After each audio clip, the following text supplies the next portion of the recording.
What could possibly be better than a waifu on an IEM box? Ah!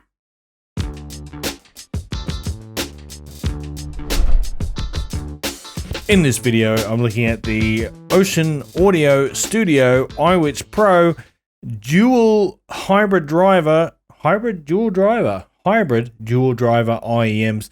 Let's get it. What's cracking, audio fans? It's David here from Prime Audio Reviews, and I'm here with the iWitch Pro. I didn't hear the original iWitch, but yeah, here we are with the Pro version. I will say inside the box here, with of course your two lovely waifus. Let's have a look at the back. Nothing much on the back, but it's all the actions on the front. So I will say that inside you do get some pretty nice ear tips. Well, not a large variety, but you get two colors of each one, of each size, small, medium, large, in two colors. I do like the way they come in this nice plastic case. And you also get a carrying case for the IEMs as well. Let's have a look at those IEMs now. So the price of these guys is currently $84. So we're in that sort of entry level realm, and they've got 3D printed resin shells, and you can see them right there. And they're pretty nice, aren't they? They look good. And they feel good too. They fit nice. They are quite large, like, yeah, they're not super low profile or anything. They're a bit big, but they fit in my ears nicely. Pretty good noise isolation, comfortable, lightweight, and they are very pretty as well.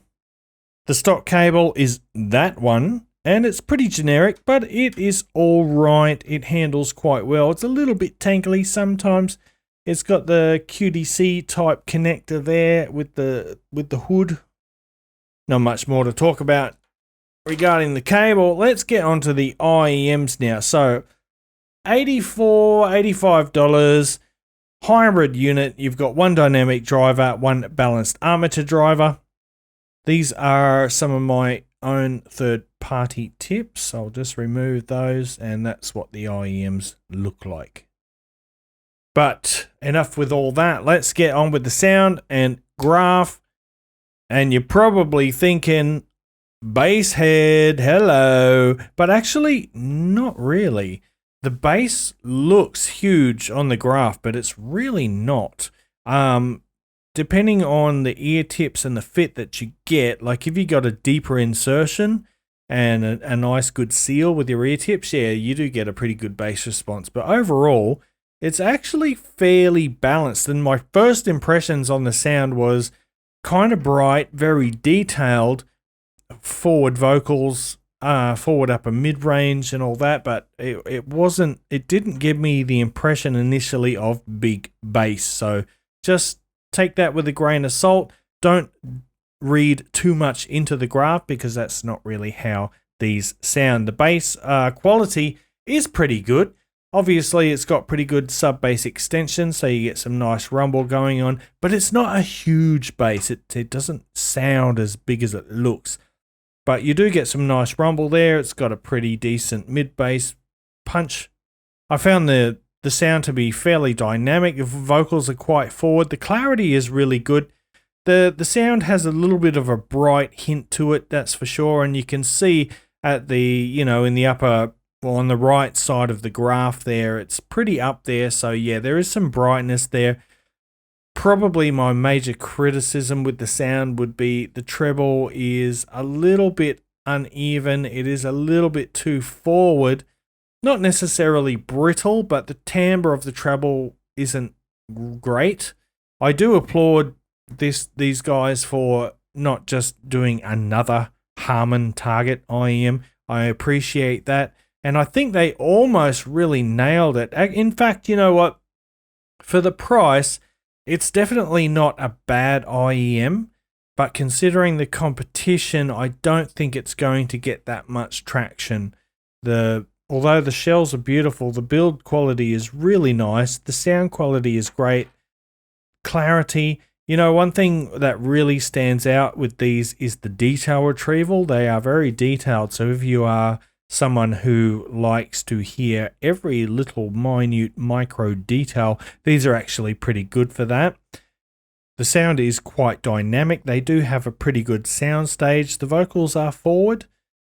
So overall, they've done pretty well, but it's just that treble is just a little bit edgy for my personal preference, and I would like to see a slightly shallower fit on the IMs. That's just nitpicking or personal preference. That's really not a proper criticism.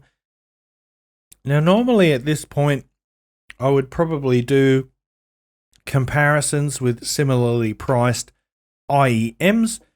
But I think that apart from the excellent detail retrieval and a slightly brighter sound signature and non-Harman curve, I think these don't really warrant enough to... They're not going to garner that much attention. Let me put it that way. They're close to being fantastic. I would say they're good. I would say for the price, if you bought these, you shouldn't be too disappointed with yourself. You'd probably be pretty happy, and I've had some good times with these as well. But in fact, I will be looking for the next product that these guys bring out because I think they are getting pretty close to something really nice. I mean, for the price, there are a few, but there aren't a whole lot of IMs with this nice build quality. The build is really sweet. The fit is great. So I will say that, yeah, Openaudio or Ocean Studio. Wait, let me check. Openaudio is a brand that we should probably keep an eye on because I think they might do some interesting things in the future. But with that said, I'm going to wrap it up, guys. Thanks for watching the video. Don't forget to check the description down below. I've got links to my affiliate links, of course. I've got links to my social media channels, so come and join the Instagram. Follow me on IG. Come and join the Discord. Become a patron if you want to support the channel financially and help me, just help me keep doing what I'm doing. We're almost at 10K subs as well, so if you are not subscribed and you're watching this, go ahead and hit that subscribe button, and until next time, I'll see you later.